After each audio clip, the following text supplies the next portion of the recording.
Hello, welcome to this video. In this video I just say about 1 Samuel verses 1 verses 10. அவள் போய் மனங்கசந்து மிகவும் அழுது கர்த்தரை நோக்கி விண்ணப்பம் பண்ணி.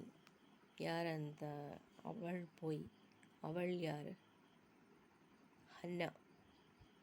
ஹன்னா ஜெபிக்கிறதே தான் இந்த வசனத்தில் போட்டிருக்கிறது. ஹன்னான்னு நம்மளுக்கு பிடித்த அன்னாள், ஒருத்தி பேர் அன்னாள், மற்றவள் பேர் பெனினாள். அவனுக்கு 2 மனைவிகள். 2 ஏலிகோவின் மகனான ஏலிகாமனின் புத்திரன். ஏலிகோவின் புத்திரன். அவருக்கு 2 மனைவிகள். ஒன்று பேர் அன்னாள், இன்னொருத்தவங்க பேர் பெனினாள். பெனினாளுக்கு பிள்ளைகள் இருந்தார்கள், அன்னாளுக்கோ பிள்ளை இல்லை. ஆகவே அவர்கள் அழுது கொண்டிருந்தார்கள். அன்னாள் அழுது கொண்டிருந்தபடியினால் அவள் சர்ச்சுக்கு போய் கர்த்தரிடத்தில் விண்ணப்பம் செய்வேன்னு தீர்மானித்து சர்ச்சுக்கு வராங்க. சர்ச்சுக்கு வந்து அங்கே ரொம்ப மனங்கசந்து அழுகிறாங்க. அவர்கள் மனங்கசந்து அழுது ஜெபித்த போது அவர்கள் சொன்ன வார்த்தை தான், சேனைகளின் கர்த்தாவே, தேவரீர் உம்முடைய அடியாளின் சிறுமையை கண்ணோக்கி பார்த்து உம்முடைய அடியாளை மறவாமல் நினைத்தருளை. உமது அடியாளுக்கு ஒரு ஆண் பிள்ளையை கொடுத்தால் அவன் உயிரோடு சகல நாளும் நான் அவனை கர்த்தருக்கு ஒப்புவிப்பேன்.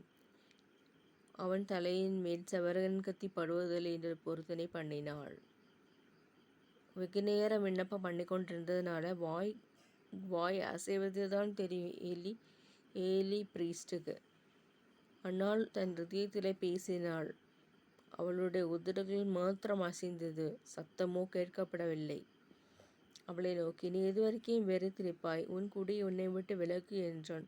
அதற்கு அன்னாள் பிரதியுத்தரமாக, அப்படியல்ல என் ஆண்டவனே, நான் மனக்லேஷமுள்ள ஸ்ரீ. நான் திராட்சரசமாகிலும் மதுவாகிலும் குடிக்கவில்லை. நான் கர்த்தருடைய சன்னதியில் என் இருதயத்தை ஊற்றிவிட்டேன்.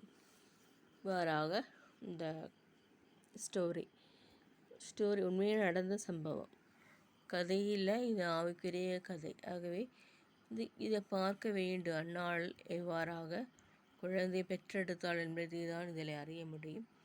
ஆனால் பிறகு அந்த மகனுக்கு சாமுவேல்னு பெயர் கொடுத்தாங்க. ஆனால் மறுபடி சாமுவேலை ஊழியத்துக்குன்னு டெடிகேட் பண்ணி ஏலிக்கிட்ட ஒப்படைத்தார்கள். ஆகவே அந்த சாமுவேல் தான் தாவீதுக்கு அனாயிண்டிங் கொடுத்தது. தலையில் எண்ணெயால் அனாயிண்டிங் கொடுத்த நபர் யாருன்னா சாமுவேல் தான்.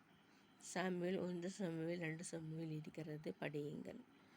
அன்னாள் எப்படி தன் ஜெபத்தை விண்ணப்பத்தை எவ்வாறாக சர்ச்சில் போய் ஊற்றி அழுது முடித்து வந்தபோது அவளுக்கு இந்த வாரம் தெரியவில்லை என்று பைபிளில் போட்டிருக்கு.